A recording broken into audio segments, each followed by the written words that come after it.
True environmentalism or reconciliation would mean a complete dismantling of the systems that carry Canada, which is scary as the systems do provide structure and comfort for everyday living. Fear the loss of comfort. Environmentalism is about advocacy for the earth, but more about pushing a narrative of being uncomfortable. Which discomfort would you like? Total shutdown of resources or dismantling of system to build a new sustainability? Environmentalism as a modern term aligns with activism, decolonization, and Indigenous communities.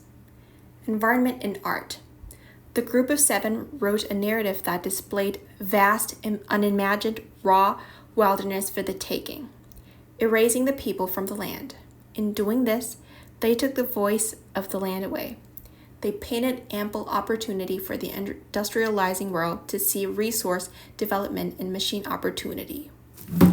Environmentalism in art, being the voice for the voiceless, which has been Canada's narrative from the start. A mosaic for the immigrants who make their home here. Only now the mosaic, by the constant fighting, includes the colors of the Indigenous people of Canada.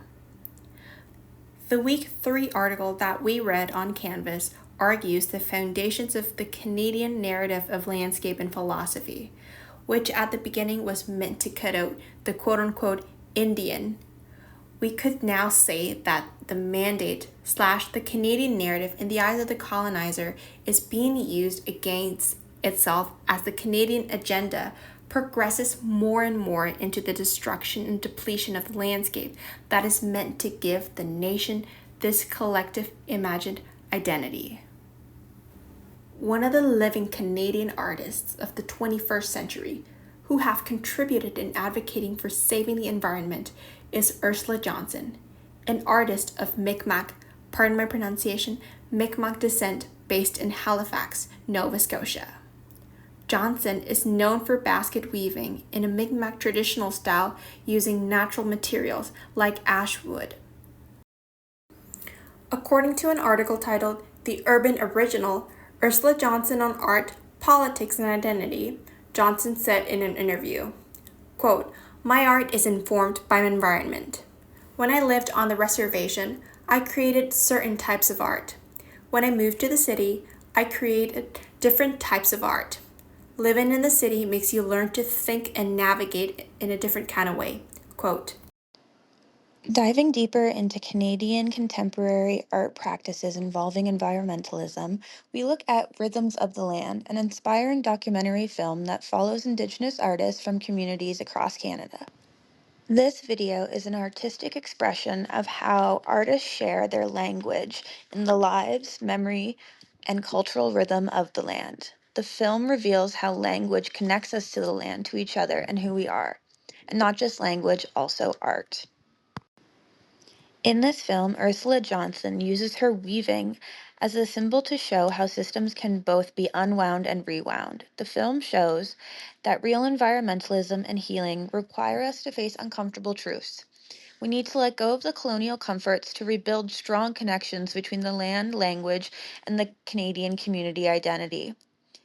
Johnson's weaving is more than just art. It serves as a model for thinking about how we can create systems of care and power. Her designs are created using tension, repetition, and clear structure, similar to how the social and ecological systems work. The film highlights weaving to show that systems can be taken apart and put back together. It encourages viewers to rethink how colonial comfort and environmental harm are viewed. The film encourages us to think about the unease that comes from breaking down colonial systems. Evidence shows that true environmentalism requires a total change in Canada's infrastructure made by human beings, namely urbanism, which has occurred since the 20th century, which has made Canada even more developed in the dominating eye of the industrial globalization atmosphere. Johnson's spinning shows this unease that she needs to untangle before the string can be strung anew again. This artistic film represents this as both awkward, frustrating, uncomfortable, and yet, in the end, life-saving. Contemporary artistic practices such as documentary filmmaking and rhythms of the land connects how other artistic mediums such as weaving can connect the land language and highlight indigenous knowledge as an ongoing sustainable way to think about living with the voice of the land. The project clearly connects songs and languages to different landscapes, showing how our identity, especially as Canadians, and the environment are connected to the same area. An environment that can only exist as part of an identity if it thrives in its rhythms. So, using contemporary art practices, how do we weave a new tapestry of the land as Canadians? From the group of seven, to contemporary art practices such as Rhythm of the Land, how do we connect what it means to be Canadian to the vast wilderness that is Canada? From paintings from the group of seven to video artwork, let's dive deeper into Ursula Johnson and how she does not separate her environment from her art, but instead integrates it wholly. Ursula Johnson's famous work, Moose Fence, conveys how environmental destruction caused by human beings these days is threatening animals in Canada, like mooses. In other words, urbanism and climate change can make these animals lose their habitats.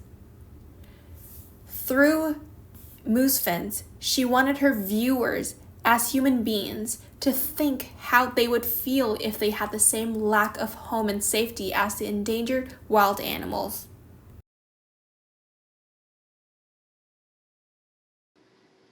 So, whose voice do we listen to? What narrative of Canada and what foundation of the imagined community of nationalism do we listen to? Do we listen to the group of seven with their amazing, colorful, bleak, raw, and abundant paintings of the Canadian wilderness, void of people, just nature?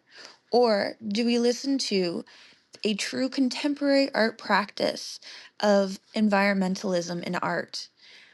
Do we listen to the uncomfortable and reject the erasing of people from the land, but putting us back into the land and putting the voice that we understand back into the land to keep the landscape as our narrative and identity, but reshape it in a way that is truthful, true in reconciliation, and true in environmentalism?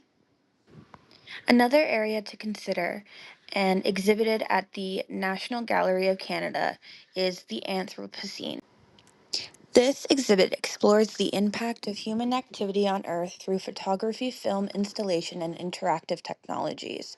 It is a major contemporary art exhibition featuring three Canadian artists. Anthropocene is subtle and striking, bringing us images of places all over the world, including the log booms on Vancouver Island.